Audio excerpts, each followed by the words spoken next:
Hello Facebook, hello Instagram. Elisa en direct. Alors, sujet du jour. Tu vois quand j'ai écrit le titre. Mes sujets, c'est vraiment en lien avec toi, ton engagement, qui tu es, qui tu veux être, qui tu veux incarner et qu'est-ce que tu mets en place pour le faire et pour l'atteindre. Aujourd'hui, j'ai eu des situations différentes, des échanges différents. Et finalement, ce qui ressort de ça, c'est moins un point, mais qui m'est tellement important, et qui fait toute la différence, d'ailleurs, avec les personnes que j'ai envie d'accompagner, qui sont attirées vers ce que je propose, et puis celles que je sais que je n'accompagnerai pas.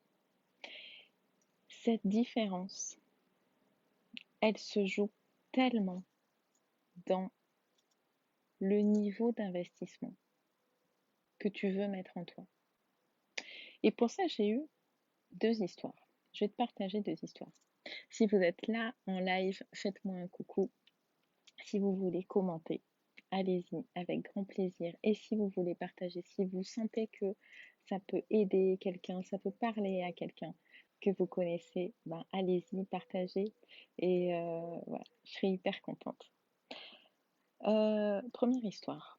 Première histoire, c'est alors je vais de temps en temps, coucou, je je suis sur un groupe. Je ne sais pas d'ailleurs si je vais y rester très longtemps parce que l'énergie qui y est me convient pas particulièrement. Mais bref, dans mon ancienne vie, j'étais DRH. Et donc, je suis aussi intéressée pour voir comment la communauté RH évolue.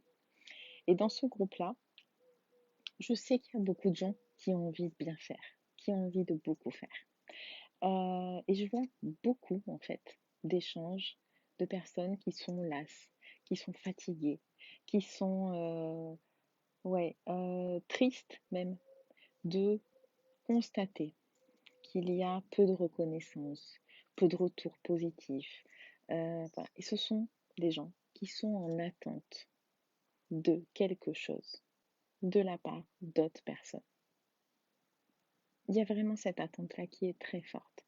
Cette attente de reconnaissance, cette attente de plaire, cette attente quelque part de se sentir aimé ou apprécié de la communauté dans laquelle elles appartiennent, de l'entreprise, du service. Et cette attente est forte. Et quand le retour par rapport au niveau attendu n'est pas là, bah, elles sont déçues, elles sont tristes, elles sont énervées, elles sont en colère. Première histoire. Deuxième histoire, c'est quelqu'un qui est agacée parce que elle a envie de se former. Il y a quelque chose qu'elle a identifié en elle qui résonne avec un projet, avec une envie qu'elle a. Mais elle attend qu'on lui donne l'accord. Elle attend qu'on lui donne le budget. Elle attend que ce soit validé. Et elle attend, et elle attend, et elle attend. Et plus elle attend, plus elle s'agace. Plus elle attend, plus elle crée de l'amertume, de l'agacement, de la frustration par rapport à son attente. Parce que l'écart entre son envie et ce qu'elle a aujourd'hui est tellement grand, lui semble tellement loin, qu'elle se lasse et qu'elle s'agace. Et bah, par rapport à tout ça, on est, encore une fois, dans un truc où on attend de l'autre, où on attend de l'entreprise qu'elle aille nous donner son accord, où on attend de l'entreprise qu'elle aille nous donner une reconnaissance, où on attend parce que on s'investit, parce que tu t'investis, parce que tu t'engages et parce que tu penses que c'est normal qu'à la hauteur de ton engagement, on mette à ta disposition ce que tu veux. Et pour moi, c'est pas ça la question. Il y a erreur sur le choix, il y a erreur sur le processus et il y a erreur sur l'endroit où l'attente a été mise. Il y a erreur sur la raison de la formation. Parce que la question à se poser, c'est déjà de savoir dans quel sens, pour quelle raison je vais m'inscrire là-dedans. Qu'est-ce que j'attends en fait vraiment de moi? Ce que j'attends de l'autre, c'est un truc que j'attends chez moi. Qu'est-ce qui fait que je me place en situation où je vais attendre que l'autre me donne son accord pour investir en moi?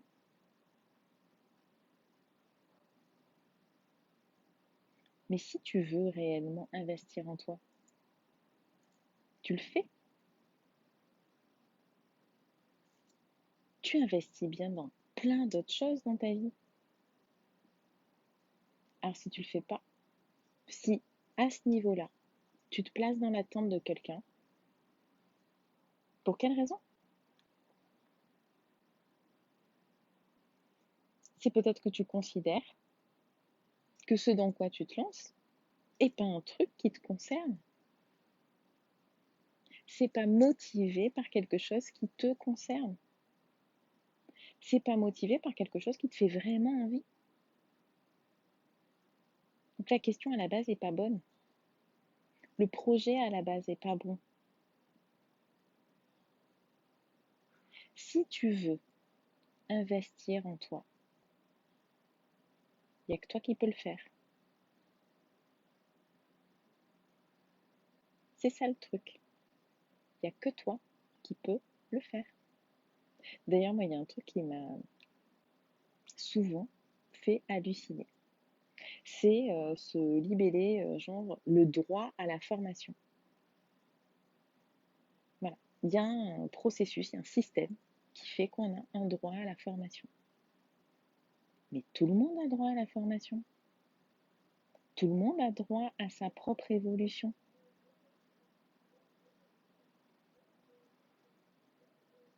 Donc si on sort de ce système d'être en attente, on se repositionne sur nos envies, on se repositionne sur notre projet et on se repositionne sur notre droit.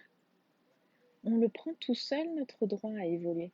On prend tout seul notre droit à se former.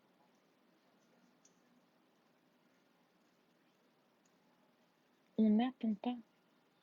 Je n'attends pas de quelqu'un d'autre. Par contre, je l'ai vécu ça. Je l'ai vécu. Quand j'étais en entreprise, je l'ai vécu. Alors j'ai vécu à un deuxième niveau en plus, c'est-à-dire que je pensais d'abord aux autres, à ce que les autres puissent évoluer avant de penser à moi. Depuis c'est bon, j'ai rectifié le tir. Mais je l'ai vécu. Et qu'est-ce qui fait que je l'ai vécu comme ça? C'est parce que j'ai accepté en fait de rentrer dans ce processus-là. J'avais pas pensé, j'avais pas imaginé que je pouvais être actrice de ça.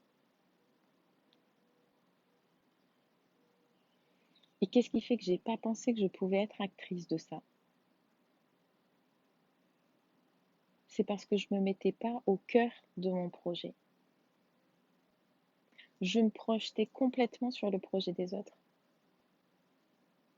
À partir du moment où j'ai pris l'engagement de revenir focus sur moi, sur mon projet, j'ai investi et je continue à investir. Et je ne me vois plus faire autrement en fait. Parce que je sais ce qui me plaît, je sais ce dont j'ai envie, je sais vers où je veux aller. Et je trouve toutes les possibilités pour le faire.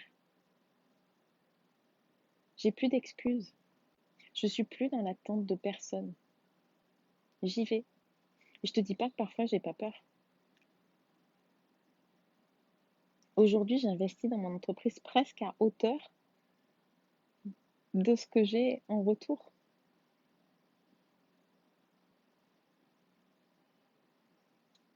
Je ne me vois pas faire autrement. Je ne me vois pas revenir en arrière. Impossible.